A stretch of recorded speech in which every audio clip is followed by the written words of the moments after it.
শতকোটি প্রণাম জানাই। পরে মঞ্চে উপবিষ্ট সবাইকে আমার প্রণাম এবং সামনে উপবিষ্ট বড়দেরকে আমার প্রণাম এবং ছোটদেরকে আমার স্নেহাশিস জানাই। আমার নাম পঞ্চলিশ্রী। আমি পাথরকুচমা ব্লকের হেরমগোপালপুর জিবির কুড়িমুড়ি গ্রাম থেকে এসেছি। আমার 17 বছর বয়সে আমাকে বিয়ে দেওয়া হয়েছিল, অনেক বাধা বিপত্তির উপর দিয়ে। কারণ আমি অনেক স্বপ্ন দেখেছিলাম ছোটবেলা থেকে যে আমি অনেকটা বড় হব, কিন্তু সে জায়গা থেকে বাড়িতে তো বয়স্ক দাদু ঠাকুমা ছিল, ওদের কথা নিয়ে বাবা মাকে চলতে হতো। সেই কারণে আমাকে মাধ্যমিক পরীক্ষা, ফাইনাল পরীক্ষা আমি দিতে পারিনি, টেস্ট পরীক্ষার পরে আমাকে বিয়ে দেওয়া হয়েছিল। কিন্তু বিয়ে দিলেও আমি থেমে থাকিনি, আমি চেষ্টা করেছিলাম যে আমি গ্রাজুয়েশন কমপ্লিট করব। হয়তো আমার দুর্ভাগ্য, আমি সেটা করতে পারিনি।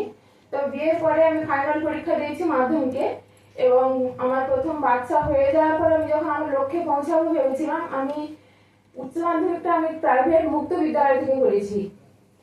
তা যখন প্রথম বিয়ে হয়ে আসে তখন আমার বাড়িতে আমার প্রতি প্রচন্ড অত্যাচার হতো, কারণ আমার বাবা গরিব, কোনো কিছু আমাকে দিতে পারেনি। সেই জন্য পরিশ্রম দিয়ে আমাকে সংসারে সবার কাছে মন জয় করতে হতো।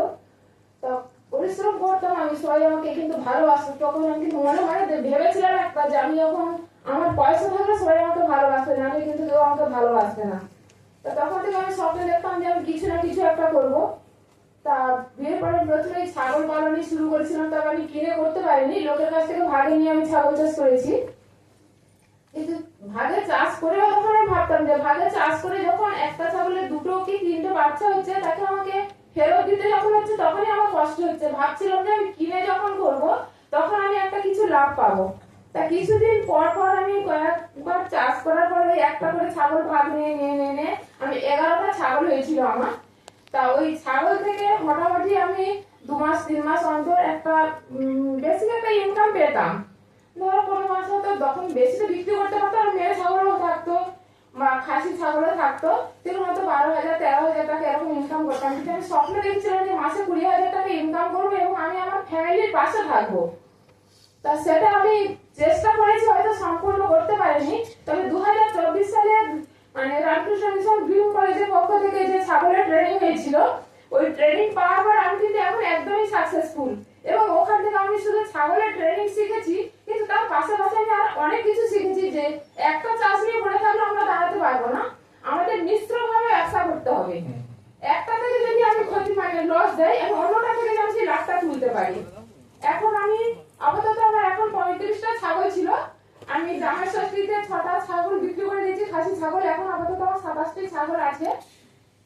সঙ্গে আমি বিজনেস করছি, যেটা আমার ফুড প্রসেসিং। এতে কিছু আমি ওটা লাইসেন্স করে নিয়েছি, নিয়ে আমি অন্য কোথাও মিটিং হলে বা কোথাও খাবারের অর্ডার থাকলে সেটাও করে দিচ্ছি।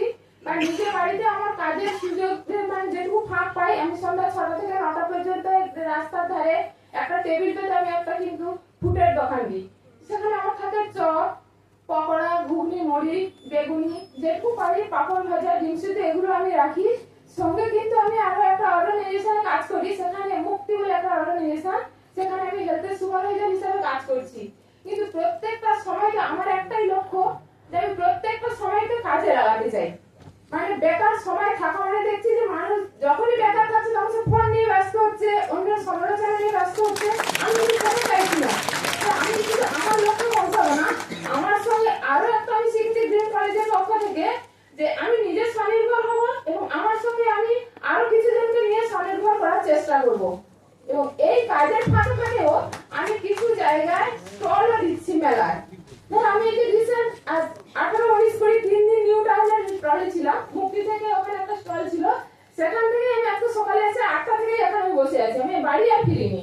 কেন এটাও আমার খুব গুরুত্বপূর্ণ, কারণ এই জায়গা থেকে আমি দাঁড়ানো শিখেছি। আমি স্বপ্ন যেটা দেখেছিলাম, আমি এখান থেকে স্বপ্ন পূরণ করতে শিখেছি। আমার মনে অনেক স্বপ্ন ছিল, লক্ষ্য ছিল, সেই লক্ষ্য আমি পূরণ করতে শিখেছি। এইগুলো শেখার জন্য নরেন্দ্রপুর রামকৃষ্ণ গ্রিন কলেজের পক্ষ থেকে আমার অশেষ ধন্যবাদ এবং প্রণাম। আমি এই জায়গাটায় আসতে পেরেছি এবং আমার অনেক দিনের স্বপ্ন সেগুলো আমি পূরণ করতে পেরেছি।